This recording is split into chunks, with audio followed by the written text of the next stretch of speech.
আমাৰ বহুতৰে এটা ধাৰণা আছে যে পঢ়া শুনাত ভাল হ'লেই বা ইণ্টেলিজেণ্ট টেলেণ্টেড হ'লেই আমি প্ৰফেশ্যনেল লাইফত ছাকচেছ হ'ব পাৰিম। কিন্তু প্ৰকৃততে কথাটো তেনেকুৱা নহয়। নমস্কাৰ, মই Shiladitya Gogoi, brain trainer, career counsellor আৰু বেদিক মেথ এক্সপাৰ্ট।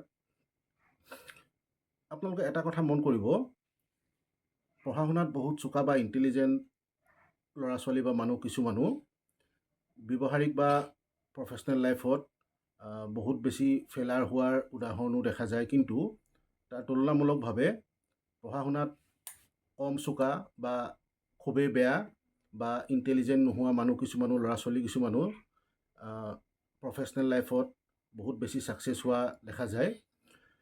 প্ৰকৃততে জন্মগতভাৱে আমি প্ৰতিজন মানুহেই, প্ৰতিটো শিশুৱেই এটা জিনিয়াছ। অৰ্থাৎ আমি প্ৰতিজন মানুহেই পৃথিৱীত কিবা নহয় কিবা এটা চমৎকাৰ কৰিবলৈ আহিছোঁ, জন্মগতভাৱে কিছুমান প্ৰতিভা লগত লৈ। কিন্তু আমাৰ অসুবিধাটো আহি পৰে, আমি সেই প্ৰতিভাখিনিক, জন্মগত সেই বিশেষ প্ৰতিভাখিনিক আমি সঠিক সময়ত আৰু বিজ্ঞানসন্মতভাৱে আইডেণ্টিফাই কৰিব নোৱাৰাটো।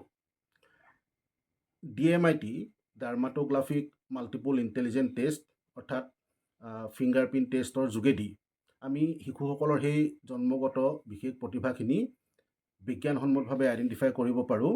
আৰু যেতিয়া আমি সঠিক সময়ত সেই প্ৰতিভাখিনি আইডেণ্টিফাই কৰি শিশুসকলক সেইমতে আগবঢ়াই লৈ যাওঁ, পঢ়া শুনাত ভাল হোৱাৰ লগতে তেওঁলোকে পাছৰ প্ৰফেশ্যনেল লাইফত ছাকচেছ হোৱাৰ চান্সটো বহুত বেছি বাঢ়ি যায়।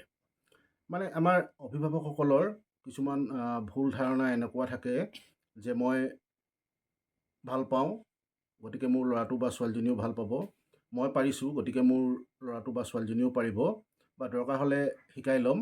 বা আন এটা ভুল ধাৰণা হ'ল, আমি বহুত ক্ষেত্ৰত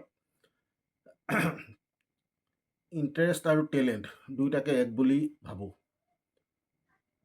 এই DMIT যোগেদি আমি শিশুসকলৰ জন্মগত সেই বিশেষ প্ৰতিভা যেতিয়া বিজ্ঞানসন্মতভাৱে আইডেণ্টিফাই কৰিব পাৰোঁ, তেতিয়া তেওঁলোকক আমি আগবঢ়াই লৈ যাবলৈ সুবিধা হয়। আৰু তেতিয়া তেওঁলোকে পাছৰ প্ৰফেশ্যনেল লাইফত ছাকচেছ হোৱাৰ চান্সটো বহুত বেছি বাঢ়ি যায়।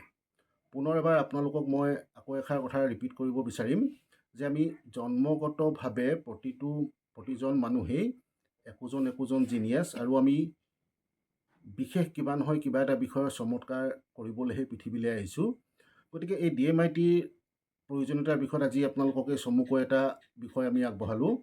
পুনৰ ভৱিষ্যতে আপোনালোকক আমাৰ বিষয়বিলাকৰ প্ৰয়োজনীয়তাৰ বিষয়ে অৱগত কৰাই যোৱাৰ প্ৰতিশ্ৰুতিৰে আজিলৈ নমস্কাৰ।